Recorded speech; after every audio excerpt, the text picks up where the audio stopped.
मन को कुविचारों और दुर्भावनाओं से बचाए रखने के लिए स्वाध्याय एवं सत्संग की व्यवस्था रखे रहेंगे। जय गुरुदेव दोस्तों। आज अगर कोई बीमारी हो जाए तो उसके इलाज के बहुत उपाय हैं, परंतु जब मन दुखी, निराश, प्रश्नों एवं उलझनों से व्याकुल हो जाए तो उसके उपाय आमतौर पर तो कम ही दिखेंगे, लेकिन मरणासन स्थिति हर पल बनी रहेगी। हमारे अंदर सहनशीलता अब बची ही नहीं, तो मानसिक शांति में खलल डालने वाली अवांछनीयताओं से हम कैसे लड़ेंगे? कारण बाह्य होते हैं, परंतु इन प्रतिकूलताओं के समाधान हमारे अंदर है। आज यह कह सकने की स्थिति में मैं आज हो गई हूँ, एक नई हिम्मत और सकारात्मक ऊर्जा के साथ। आज मेरी लाइनों में जो ज़िंदगी की मिठास घुल पाई है, जो बचपन की उमंग मैंने खो दी थी, वह उल्लास मैंने पाई है। जीवन क्या सिर्फ लड़ने और नफरत करने के लिए मिली है? इस प्रश्न का जवाब मैंने पाया है। जीवन का सही उद्देश्य और जीवन जीने की कला मैंने पाई है। मन के हारे हार है, मन के जीते जीत है, यह सीख मैंने पाई है। कहते हैं समुद्र इतनी स्याही हो तो भी हम गुरु की महिमा नहीं गा सकते। जी हाँ, वो परम पूज्य गुरुदेव ही हैं जिन्होंने सूखी और बंजर भूमि को हरियाली और वसंत की खुशियों से हर पल भरते जा रहे हैं।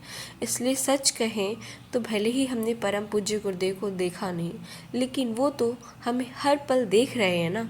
तभी तो मेरा परिवार सबसे बुरे दौर और या यूँ कहें तो दुखों के पहाड़ और अज्ञानता के कारण कब का खत्म हो चुका था, लेकिन गुरुजी ने अपने दिव्य प्राण फूंक कर हमारे परिवार को जीवंत और जागृत किया है।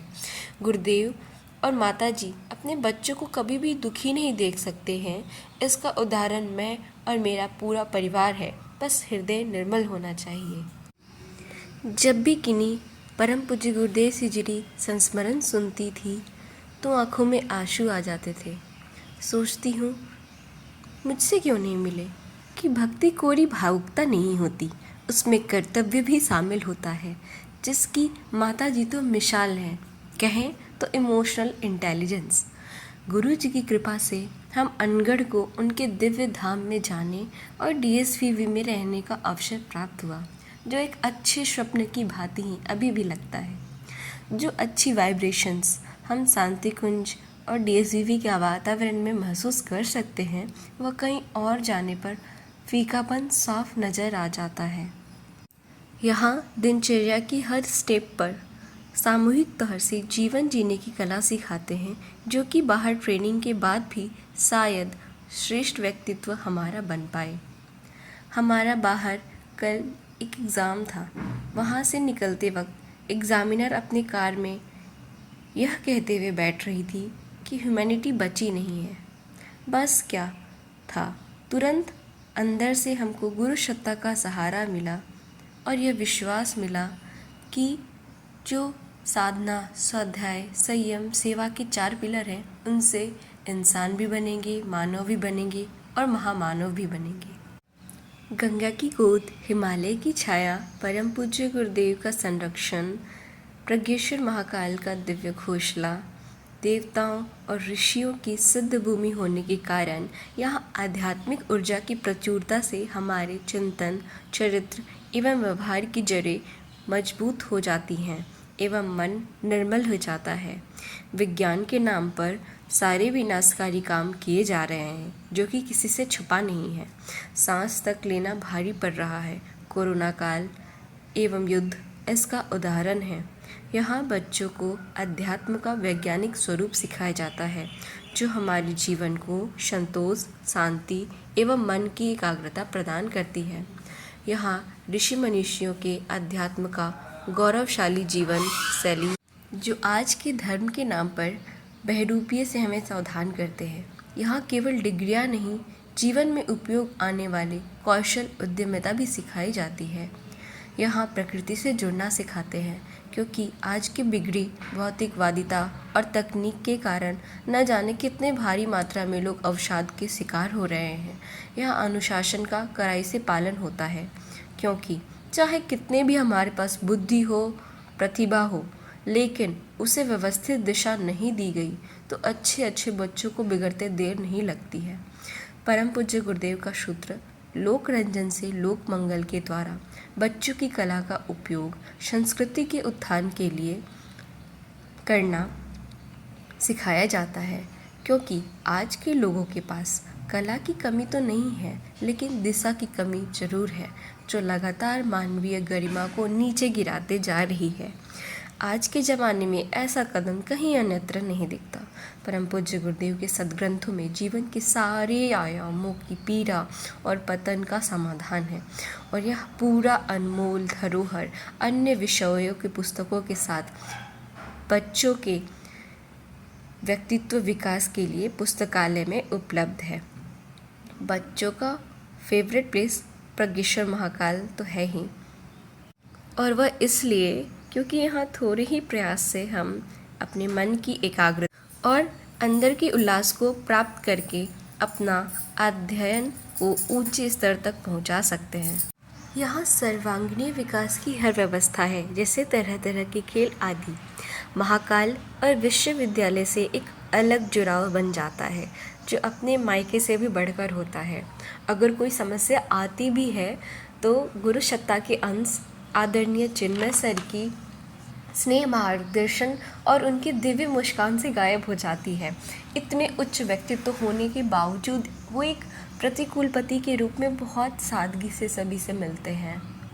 हमारा दावा है कि ऐसा उनके जैसा अपनेत्व एवं निस्वार्थ भाव से सहयोग इतनी यश ज्ञान पदवी के बावजूद कोई अंश मात्र भी ऐसा शानदार मार्गदर्शन कर पाएगा।